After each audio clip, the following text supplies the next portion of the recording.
That is the funniest thing. They were looking at you, She's like, what? They're like poking up. She's what? like, you what? talking Chris to me? Talking about me. I'm your favorite couple? Aww. And you can hear They the really wind. are. That is why they're nesting right there, right? It's probably like, Amber, when's this wind gonna stop? Yeah, Exactly. seriously. You know, and the LA Marathon, and you Yes. mentioned it earlier, thousands of people are going to be out there, but I like the way you phrased it. I'm hoping the wind gives us a little push. Yeah, because it is coming in to from go the up. northeast, so maybe you get that little push since you're headed west. Especially up the hills. Oh, yeah. That's, if I'm ever gonna Dun, do a dun, marathon, dun. which I won't, but I commend all the people that do. Right. I want the wind to push me. Well, yeah, you would hope. Right? Me But then too, I'm sometimes hoping. if That'd you're- be so sometimes nice. the race course you're going against the wind, which Ooh. is even harder. So. No, thank you. No gracias. Yeah, that's when I'm going to walk off course and just right. call my husband to pick me up. Where's this live shot at, though?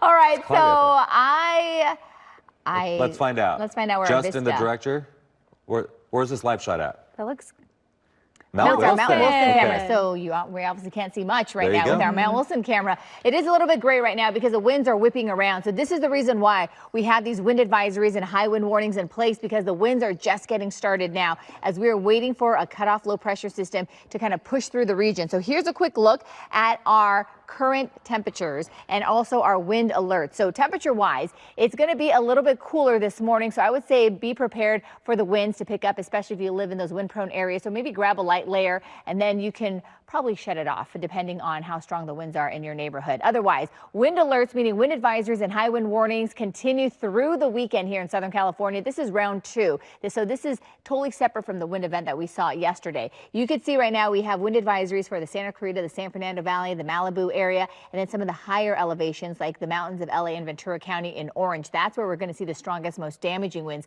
Gusts here could be up to 65 miles per hour. Inland Orange County and also the Inland Empire under a wind advisory through Sunday evening. So what's happening right now is this is a unique system. We have a cutoff low pressure system. So this low pressure system is cutting off from the jet stream. So this is what makes it a little bit more tricky to forecast in terms of the winds and who's going to be affected. So you can see by tomorrow, it kind of gets a little bit closer to us, but moving closer to Baja California. And then by Sunday, it sits right over Baja California. So as it's moving through our region, this is what's generating the winds today. And that's why winds will increase and peak as we head into Saturday. So this is exactly what we've been talking about all week here in Southern California. So as we head into the afternoon, we're going to start to feel the winds lighten up just a little bit before they start to get a little bit stronger again as we head into the weekend. Okay, so now that we are talking about our forecast, I just want to show you it looks like we can't push the ring down at the moment. We have some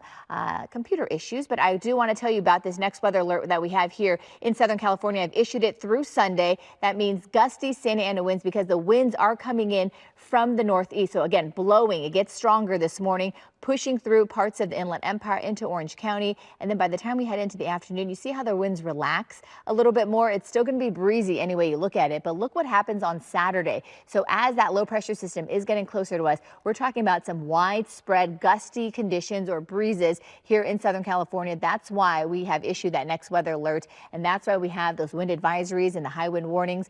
And then it's just going to continue as we head into Saturday morning. So if you have plans to be outside on Saturday, just know that it will be a little bit breezy and windy. I know this is going to affect a lot of activities, even though we're looking at the sunshine. And then we get a little bit of a break, but then it will start to pick up again as we head into Sunday as well. So this is what I was talking about with that marathon forecast. We're definitely looking at some breezy conditions as the race goes on. So we're looking at temperatures this morning here in Southern California in the 50s. And also we're going to climb up into the 60s within the next few hours. And then we're topping out at 77. So still above average because the winds are drying us out and warming us up. By the weekend, we get into the 80s, so it just continues to get warmer and warmer. And then by Tuesday, once all of this is said and done, we get past the weekend, the sea breeze will be returning. So that's why temperatures will get knocked down to the 70s by Tuesday. All right, Kalyna, back to you. Amber, maybe more people will come out if we get a little assistance from the winds for the LA Marathon. I want to take you outside for a look at your Friday morning ride. It's actually pretty light for the majority of Southern California, which is great news. Although I do have some issues out there this morning, the big picture is we're seeing way more green than we are red, even with incidents behind it. This one just cleared to the shoulder. It's in Diamond Bar 60 west before Grand Avenue. Again, out of the way. Still a delay, though, as you head in that westbound direction. It's about a 9-minute ride between the 71 and Grand Avenue. If you want to take the 10, you can. Looks pretty good. 57 south, though, from Temple to the 60. That's a 7-minute commute. Here's LA. So look at all the green. Pasadena is green once you get get past 605 on the 10-year green, 60 through the City of Industry and beyond. Nice and green too. Although I still have some red, and this is a new problem. Eastbound 91 before Norwalk Boulevard, left lane blocked off through Cerritos. That's a small backup of just 3 minutes to get through between the 605 and Norwalk. Chris, back to you. Okay, Kalyna, thank you so much. Have a great tip or story idea? Maybe you want to share breaking news video. Just text the desk. You can even ask us questions or express concerns about what's happening in your community. Text the desk at 818-221-2222. We are Southern California.